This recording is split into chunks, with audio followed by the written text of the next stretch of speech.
Hello friends and my dear students. आज हमारा topic है होमोनिम्स। होमोनिम्स का मतलब होता है सेम नाम, एक जैसे नाम। इसका अगर मीनिंग देखते हैं, हिंदी मीनिंग, तो क्या है? ए सेम नेम।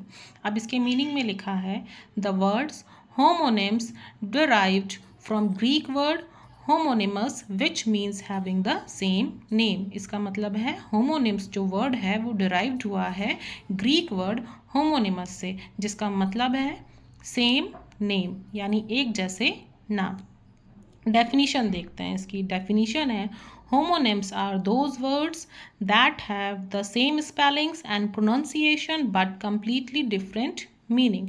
अब होमोनिम्स क्या होते हैं? वो वर्ड्स होते हैं जिनकी स्पेलिंग और प्रोनाउंसिएशन तो सेम होता है, लेकिन इनके मीनिंग बिल्कुल डिफरेंट होते हैं।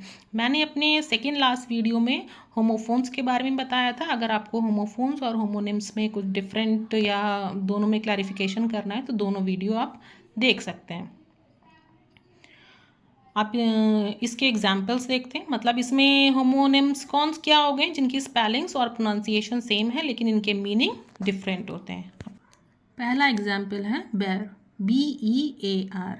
वर्ड एक ही है लेकिन इसके दो मीनिंग हो सकते हैं, दो मीनिंग हैं।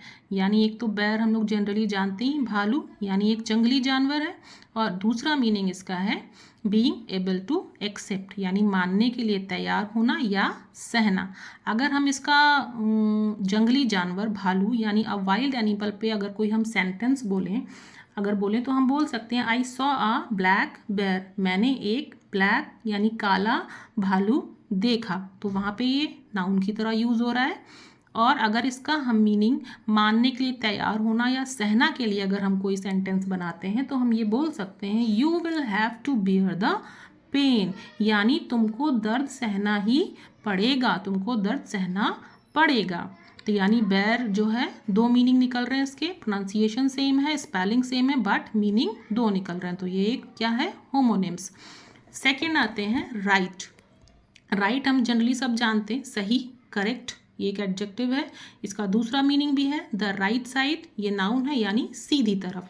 अगर हम करेक्ट यानी सही के लिए कोई अगर हम सेंटेंस यूज़ करें तो हम बोल सकते हैं यू आर राइट, कि तुम सही हो। किसी को हम कहते हैं अगर कोई सही है तो हम बोल सकते हैं ना यू आर राइट। अगर सीधी तरफ जो इसका दूसरा मीनिंग है, इसके लिए अगर हम कोई सेंटेंस बोलना चाहें तो हम बोल सकते हैं you will sit on right, यानी तुम कहाँ बैठोगे? राइट, यानी सीधी तरफ बैठोगे। तो ये इसके दोनों मीनिंग हो गए। तो यानी ये भी क्या है? राइट भी क्या है? होमोनिम्स। नेक्स्ट देखते हैं। नेक्स्ट हमारा है टीयर।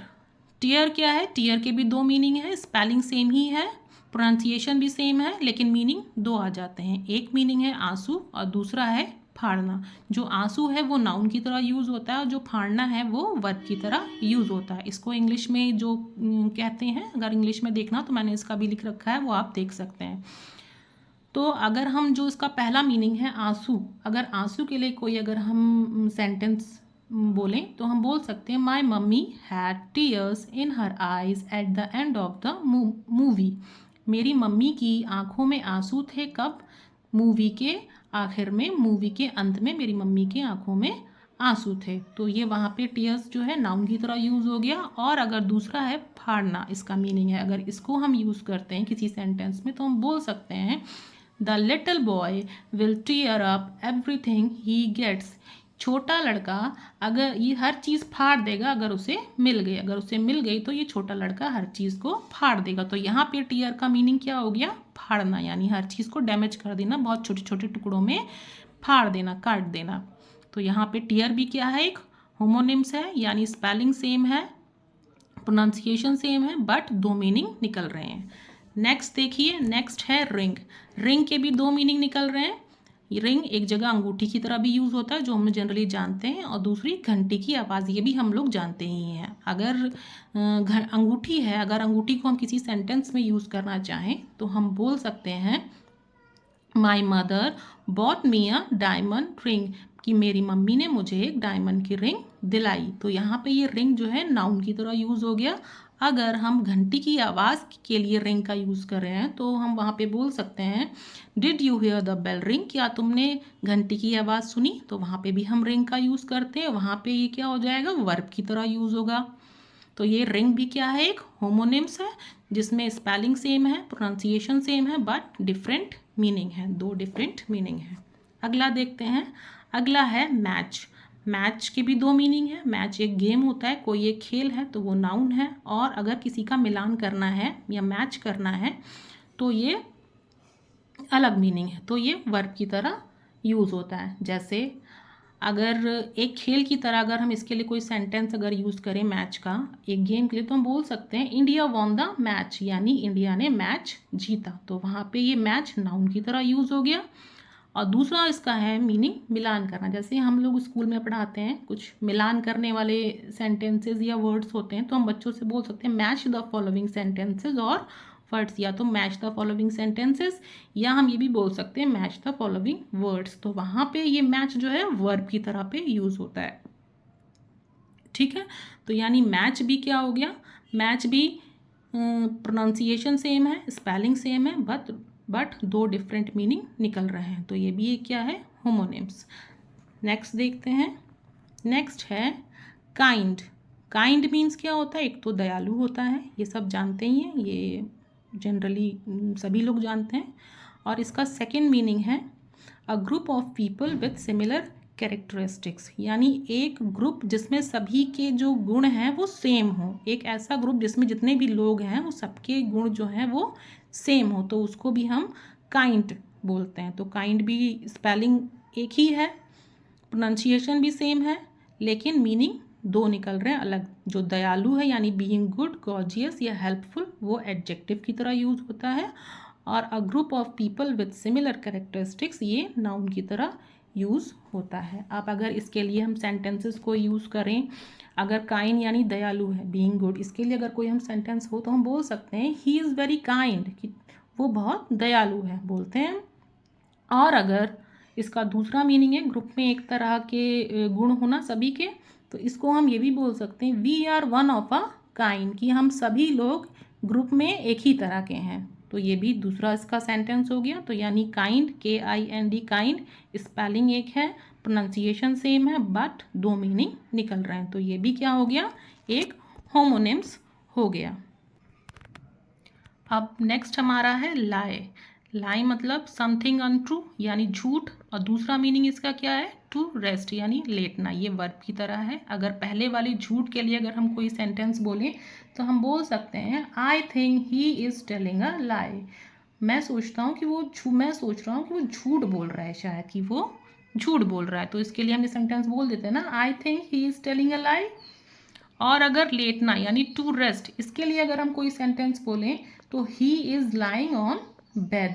तो यानी जो पहला वाला लाई है उसमें जो झूठ है वहाँ पे ये नाउन की तरह यूज़ हो रहा है, और दूसरे वाले सेंटेंस में ये वर्ब की तरह यूज़ हो रहा है। इसके बाद देखते हैं कौन सा एग्जाम्पल है, ब्राइट। ब्राइट के भी दो मीनिंग निकल रहे हैं, स्पेलिंग सेम है, प्रोनाउंसिएशन सेम है, बट दो मीनिंग निकल रहे हैं। पहला मीनिंग है चमकीला, दूसरा मीनिंग है होशियार। तो जो चमकीला है वो क्या है, वो है एडजेक्टिव, और अगर होशियार है वो भी एक एडजेक्टिव ही है। यानी हम किसी का गुण बता रहे हैं, किसी की क्वालिटी बता रहे हैं, तो ये दोनों ही एडजेक्टिव की तरह यूज़ होते हैं, लेकिन दोनों अलग अलग जगह पे अलग अलग मीनिंग इसका आ जाता है। अब अगर ब्राइट के मीनिंग चमकीला के लिए अगर हम कोई वर्ड यूज़ करें, सेंटेंस यूज़ करें, तो हम बोल सकते हैं the sun is bright today, आज जो सूरज है बहुत चमकीला है। तो ये पहले के लिए सेंटेंस यूज़ हो गया। अब अगर होशियार के लिए हम यूज़ करें तो हम सेंटेंस बोल सकते हैं Kavya is a bright student, यानी जो काव्या है वो एक बहुत होशियार स्टूडेंट है, बहुत ही होशियार छात्रा है। तो ये भी दोनों अलग अलग जगह पे अलग अलग मीनिंग इसके निकल रहे हैं। वर्ड एक ही है, स्पेलिंग सेम है, प्रोनाउंसिएशन सेम है, बट अलग अलग जगह में अलग अलग मीनिंग आ रहे हैं, इसलिए ये भी क्या है, होमोनिम्स है।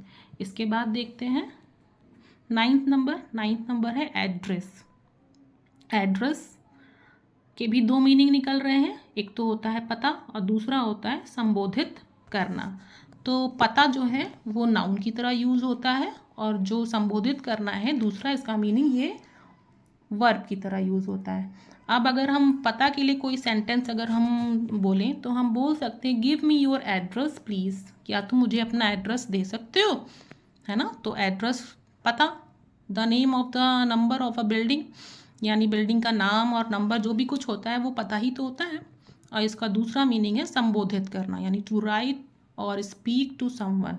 इसके लिए अगर हम कोई सेंटेंस बोलें तो हम बोल सकते हैं today Abhishek will be addressing the first year students, मतलब जो अभिषेक हैं वो आज फर्स्ट ईयर के स्टूडेंट्स को संबोधित करेंगे। तो यहाँ पे भी ये दोनों मीनिंग अलग अलग निकल रहे हैं। तो ये भी क्या है, एड्रेस एक homonyms. And the last one is watch. Watch भी दो मीनिंग निकल रहे हैं, प्रोनाउंसिएशन सेम है, स्पेलिंग सेम है, बट दो मीनिंग निकल रहे हैं। एक तो क्या हो गया घड़ी और दूसरा क्या हो गया देखना। अब घड़ी है यानी घड़ी जो है वो a device to check the time of the day, ये होता है नाउन की जगह पे यूज़ होता है, नाउन की तरह यूज़ होता है। और दूसरा जो देखना है वो क्या है, वो वर्ब की तरह यूज़ होता है, टू सी और लुक एट समथिंग। अब इसके अगर पहले के लिए हम सेंटेंस कोई बनाते हैं तो हम बोल सकते हैं I have a new watch, यानी मेरे पास एक नई घड़ी है। तब यहाँ पे ये घड़ी जो है ये वॉच है, ये नाउन की तरह यूज़ हो रहा है। और अगर इसका जो टू देखना है, इसके लिए अगर कोई सेंटेंस बनाते हैं तो हम बोल सकते हैं can you please watch the baby for an hour, क्या तुम बेबी को बच्चे को 1 घंटे के लिए देख सकते हो। तब यहाँ पे वॉच जो है वर्ब की तरफ यूज़ हो रहा है। तो ये 10 एग्जाम्पल इसके हमने आज बताए। तो आई होप कि आपको ये होमोफोन समझ में आया होगा। थैंक यू, मिलते हैं नेक्स्ट वीडियो में।